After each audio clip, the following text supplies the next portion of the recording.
பசித்த பூனை. ஒரு மாலை நேரம்.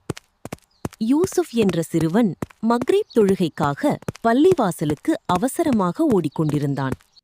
அதான் ஒலி ஏற்கனவே கேட்கத் தொடங்கியது. அப்போது ஒரு சுவரின் அருகிலிருந்து மெதுவான மியாவ் மியாவ் என்ற சத்தம் கேட்டது. யூசுப் நின்று பார்த்தான். அங்கு ஒரு சிறிய பூனை மிகவும் பலவீனமாகவும் பசியாகவும் கிடந்தது. ஒரு நிமிடம் அவன் யோசித்தான். இப்போது நின்றால் தொழுகைக்கு தாமதமாகிவிடும். ஆனால் உடனே அவனுக்கு ஒரு ஹதீஸ் நினைவுக்கு வந்தது. அல்லாஹ் உயிரினங்களுக்கு கருணை காட்டுபவர்களை நேசிக்கிறார். யூசுப் அருகிலிருந்த கடையிலிருந்து சிறிது பாலும் ரொட்டியும் வாங்கினான். அதை அன்பாக பூனைக்கு கொடுத்தான்.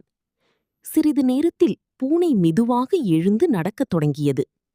பிறகு யூசுப் பள்ளிவாசலுக்கு விரைந்தான். தொழுகை முடிந்துவிட்டதோ என்று கவலையுடன் உள்ளே சென்றான். ஆனால் மின்சாரம் இல்லாததால் தொழுகை இன்னும் தொடங்கவில்லை. யூசுப் அமைதியாக சிரித்தான். அன்று அவன் ஒரு பெரிய பாடம் கற்றுக்கொண்டான்.